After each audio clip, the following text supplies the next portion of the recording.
Good morning, good afternoon, good evening, folks. Michael Zuber, one rental at a time, back with a good friend of the channel, Mr. John Sterling. How you doing, sir? Awesome. Looking forward to this one. Yeah, so this is an interesting spreadsheet. And again, we're going to share it in a minute, but I just want to kind of set the stage. So one of the things I do on occasion with my students is I ask them to take their buy box, their spreadsheet, right, the blocking and tackling of my course, and I ask them to tweak numbers to see how what impact it has on yield, right? Today it's very hard to find a good yield. Good deals or average deals are everywhere, but good deals are hard to find. Great deals are impossible. So sometimes I ask you to tweak the variables, price and or interest rate, just so people can get to understand how they can write offers, right? And today I'm telling everybody, don't pay list price, get the seller to buy down your rate. And I think people can really appreciate how you can make a yield double, right? If you can take a bad deal at 4% and make it 8 with a lower price and a lower interest rate, it really can help the equation. So, John, you took it upon yourself to go the extra mile as you always do. You created a tab for price and a tab for interest rate, and you really broke down different price points. So, first off, thank you very much. Do you want to say anything about this before we bring it up? Sure. The two questions that you presented. How much does the price have to fall before the yield doubles? And the second question was, how low does the interest rate have to go for the yield to double? That's awesome. And these presented an interesting math challenge for me. So I did the work. It was a lot of work. I bet. But I had to get your criteria. You gave it, and that was to go from a 4% yield to 8. Exactly. And so I started with that, but then I had to make some assumptions. And so I made it for my buy box, loan to value 75%, closing costs 6%, insurance increase $105 per 25,000, tax rate 1.22%. I put in an HOA of $500 per year, vacancy, CapEx, and maintenance at 7%. And we use 4 values for prices, the listed price of the properties in question: 150K, 200K, 250K, and 300K. Very cool. So let me show everybody what this looks like. Again, we will start on the price. Again, this is, I love how you just, I'm going to sneeze. Oh, maybe not. You put in variables and one sec. So you put in all your assumptions here. You're trying to take a bad deal from 4 to an 8. You could do it, you could have done 5 to 10. The whole idea was, what variables can I play with to double the yield? That's really, and you did it right here. And then you put in all your assumptions, because if you're going to do this, you need to have a set of assumptions or cost, vacancy, CapEx, maintenance. You added, just like you said, insurance costs. And then it gets interesting. All that was done with the turnkey spreadsheet, an updated version of that. Awesome. Awesome. So we're going to go through a couple of these. Again, what you did when people see this spreadsheet is you've done all the changes down at different interest rates. So we'll look at 7 and 7. We'll look at 7 3/4. So again, you took 4 different price points. You basically asked yourself what yield or what rent produces a 4% yield. That's this line, correct? Yes. At the purchase price of 150, given all the assumptions above. Then what you ask yourself is, all right, given all the assumptions above, nothing changes except price, how much of a discount you would need to get 8%? And the answer is you need about $20,000 off, or exactly $19,181. Is that how I should interpret this? That's exactly right.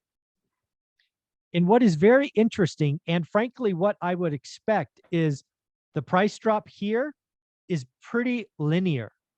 It doesn't matter if it's a 200K, 250, 300, because again, the variables that we assume above stay constant. So in essence, assuming an interest rate, in this case of 7 3/4, you need exactly a 12.78% drop in price to double the yield, all else being equal, correct? Yes. And I found that very fascinating that it was linear across the board. Yeah. So let's just jump below. We'll do this one more time and then we'll go to the interest rate column. Let's do 6%. So 6%, same deal. Again, we assume the base interest rate is 6%. We assume the list price is 4 different price points. You did the calculation to earn 4% yield. You can see the rent is lower than it was at 7.5, which would make sense. And then you said, how much of a discount do I need to take me from 4 to 8%? And in this case, you need a bigger discount.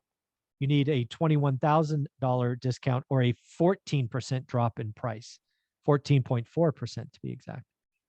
Is that correct? Yes. Yeah.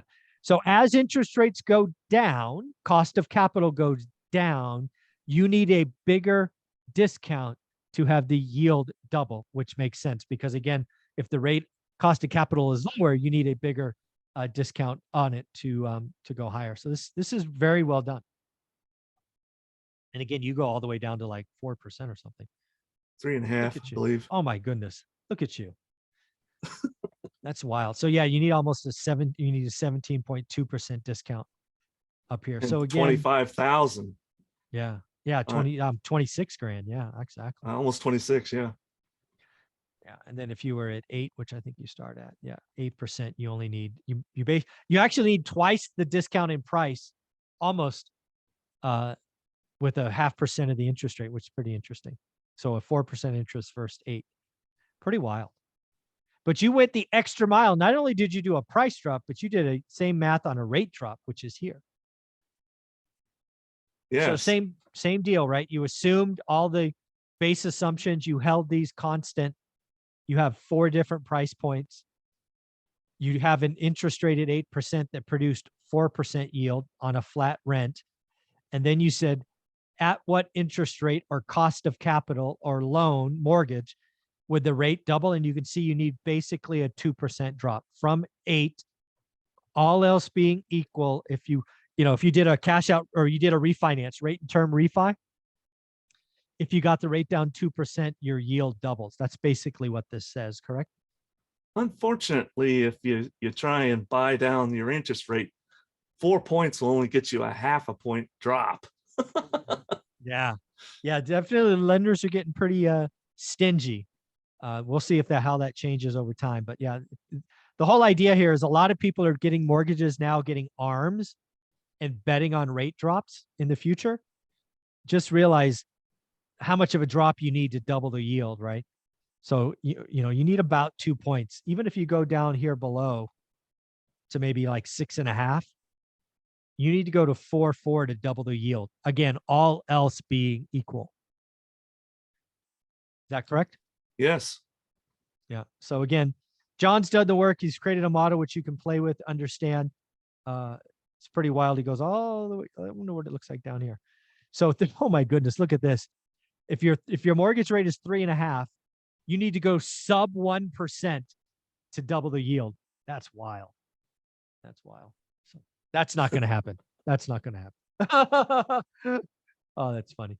And then you've also went and took the extra time to graph it out for folks. Yes. So you could see the projected trajectory. Yeah, this is the discount you need. You can see as the rates go down, you need a bigger discount. And then here, where you go with interest rates to double the yield. So again, folks, if you're in my course, one of the things I strongly recommend is playing with the variables. Just, if you have a row 7, copy row 7 3 or 4 times. Change the interest rate, change the price, change your down payment, change closing costs. All of these things, right? If you have the seller pay closing costs, it goes from 6% to 0. That impacts the yield. If you go from an 8% to 6%, that impacts the yield. Understand how powerful just little tweaks are, and you can have a lot of fun with this. So please do the work. Please understand the power that you have in your spreadsheet. John, any other closing thoughts? No, that's it.